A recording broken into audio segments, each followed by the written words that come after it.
Bill આપી દેજો ને. હા લ્યો મેડમ. કેટલું થયું? 400 રૂપિયા. હે 400 રૂપિયા થોડી હોય, હું તો 150 જ આપીશ. આજે રાખો. અરે મેડમ એમ થોડું હાલે. હાલે તમારું નહીં મારું નહીં કાંઈ નહીં. આલ્યો 50 વધારાના થઈ ગયા, 200 રૂપિયા રાખો. અરે મેડમ આમ થોડું હાલે, બિલ તો આખું આપવું પડે ને. હવે લે, હું તો છોકરી છું ને, તો છોકરીને તો તમારે ડિસ્કાઉન્ટ નો આપવું જોઈએ. અને આમે છોકરી ભાવતાલ ન કરતી હોય, રાખો હું તો 200 રૂપિયા જ આપીશ. હો. અરે મેડમ એમ ન હોય, આ કેફે છે. હા તો શું થઈ ગયું? રેકડી વાળા બધા ભાવતાલ કરતા હોય તો તમે તો આવડું મોટું કેફે ખોલીને બેઠા છો, તો તમારે ભાવતાલ ન કરવો જોઈએ. હે રાખો રાખો. મેડમ બિલ તો આખું આપવું જ પડશે, એમ નહીં જવા દઈ. તો નથી જોતી કોફી. આજે તમારે કોફી લાવો, અમારે 200 રૂપિયા અરે પાછા. મેડમ એમ ન હોય, લાવો રૂપિયા, લાવો રૂપિયા, અને બધા પૂરેપૂરા રૂપિયા લાવો. ના ભાઈ, હું તો કોફી એટલા જ આપીશ. હું તો જાઉં છું કોફી લઈને. હા મેડમ ઉભા રહ્યો, એમને જવા દો. ના, ઉભા રહ્યો મેડમ, ઉભા રહ્યો, ઉભા રહ્યો. પાછળ આવો છો, એ છોકરીનો પીછો કરો છો.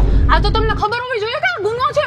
છોકરીનો તમારી કમ્પ્લેન કરીશું, પોલીસમાં કમ્પ્લેન કરીશું. સોરી સર મેડમ, કમ્પ્લેન ન કરતા. હા, લાવો તો 200 રૂપિયા મારા. એટલે કમ્પ્લેન ન કરો ને. ના. લાવો 500 રૂપિયા હજી વધારે આપો. 500 રૂપિયા કાઢો. હા, અને કાલે આવીશ પાછી કોફી પીવા.